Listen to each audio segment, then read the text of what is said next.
creature. Today I'm going to be talking about, as you've guessed, my experience with being an Alterhuman. From my early years of discovering Alterhumanity to what it's like now being an Alterhuman, I'm going to discuss everything about what makes me non-human. The first time I encountered Alterhumans were people who identify as animals, aka Therians.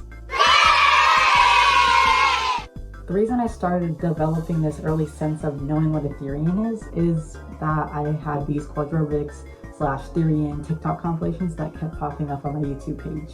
Given it was 2023, I mostly just adored them for their masks and quadrobic skills, but then later I learned that it was because they were connecting to their stereotype. Eventually, I started identifying as a black cat and coastal fox Therian and started doing quadrobics as much as I could. I was a Therian that had mental shifts and possibly a past life from my coastal fox stereotype. I distinctly remember back when I was in my community pool for summer, I was having my hands like this because I was doing quadrobics, and I put them in the kiddie pool because I love playing in the kiddie pool, and it felt really familiar. Like, it felt like it was something I had experienced before, like putting my paws in the water. Given the time being 2023, there was a lot of misinformations about Therians and Alterhumans, so I think my old self was just confused with all the misinformation I had.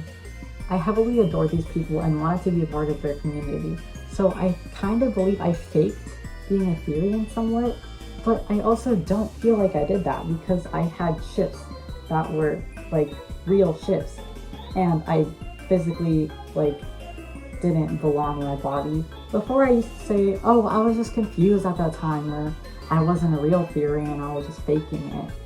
But what I really think happened is I just stopped being a Therian. Oh, but you can't stop being a Therian. A Therian is an involuntary identity. And that's precisely what it is, an identity. Identities can shift and change over time, and people can stop associating with what they once were.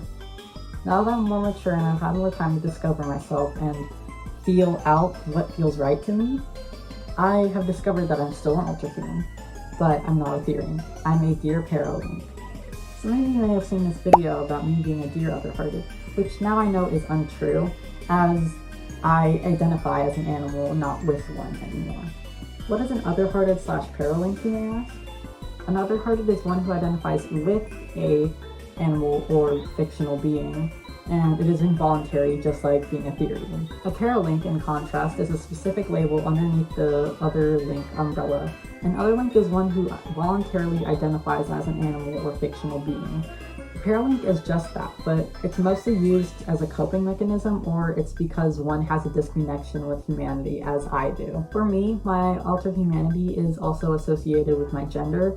As of recently, I've been feeling that my body is just not mine, or that I don't fit in this body. Some may call this unhealthy, which it kinda is, but I have the reason for this. Two reasons, actually. One, because I'm transgender, who was born with a biologically girl body, and second of all, because I just kinda hate being human. Why did you pick a deer? Well, my dear viewers, I have picked a deer because I relate to them in a symbolic way. I have always felt small and prey-like due to my past trauma, and being trans and all feels similar to how a fawn would grow their antlers. If you still have questions about my identity, leave them in the comments below. Love you all, and thank you for watching my video.